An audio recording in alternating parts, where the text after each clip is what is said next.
Authorities in Qatar have seized a line of what they call un-Islamic children's toys that feature rainbow patterns similar to LGBT flags.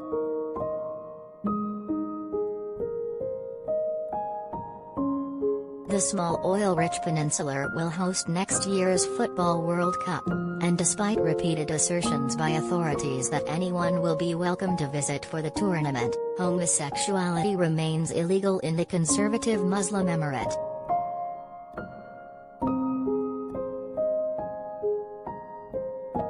The line of rainbow-colored children's toys were confiscated from stores, with officials saying they were contrary to Islamic values.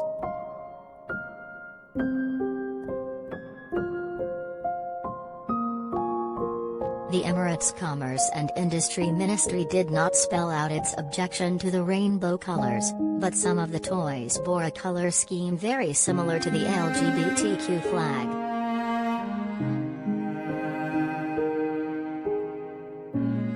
The Ministry of Commerce and Industry carried out inspection campaigns on several retail outlets in different regions across Qatar, it said on Twitter.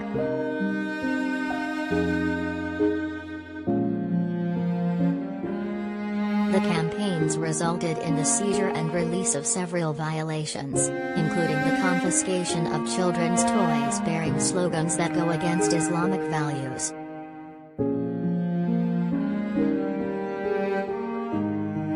The tweet was accompanied by pictures of rubber stress balls and other toys in rainbow colors.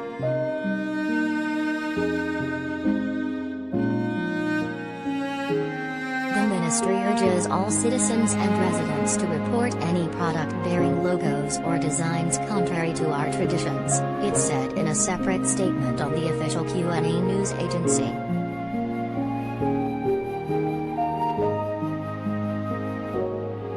There was no immediate response from Qatari authorities to AFP news agency's requests to elaborate on the reasons for the seizures.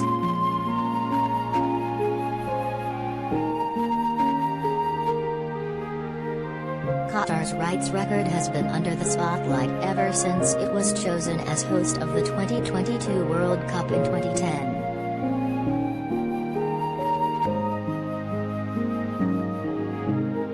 In November, the English Football Association assured LGBTQ+ fans that they would be welcome in the country for the World Cup, with Qatar appearing to soften its anti-LGBTQ+ stance for the tournament, saying rainbow flags would be permitted.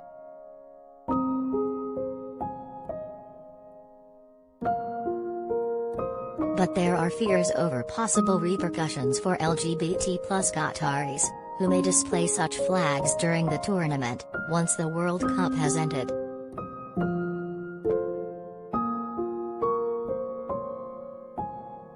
Amnesty International has accused the Football Association of failing to engage with it over human rights abuses in Qatar, unlike associations in other countries, with a spokesman saying they had not spoken to the FA since 2020.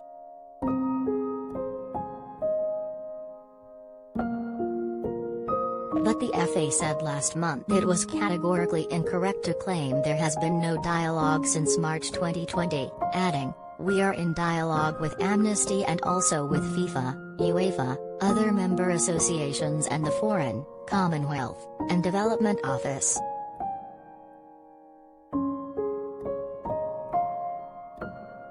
The country's attitude towards LGBTQ+ rights were in the spotlight earlier in December when football pundit Mohamed Aboutrika, a former Egypt international, launched the offensive tirade on beIN Sports, a channel owned and run by Qatar.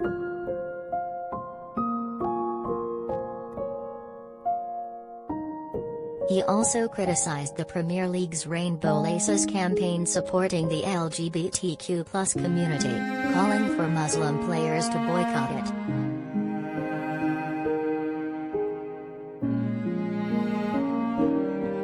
Aboutrika said such a phenomenon does not fit our faith and it does not fit our religion, adding it is not only against Islam's nature, but it's against human nature.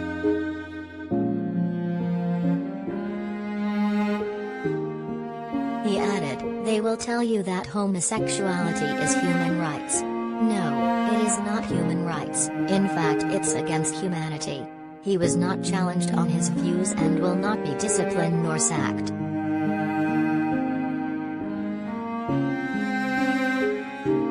Nasser Al-Khelaifi, a friend of England legend David Beckham, is the chairman of beIN Sports. The channel, which is effectively run by the Qatari state, also has the exclusive rights to the World Cup next year.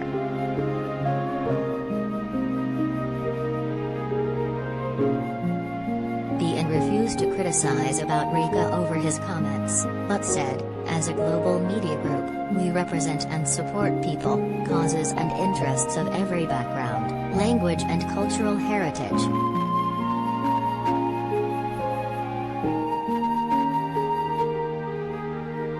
David Beckham has also been criticized by human rights groups after signing a £10 million+ deal to be the Gulf state's ambassador.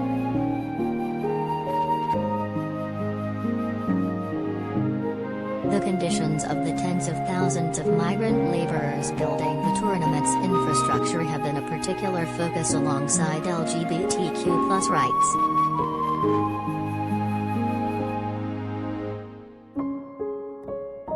A conservative estimate of 6,500 migrant workers, mostly from South Asia, have died building the tournament's stadiums in sweltering conditions.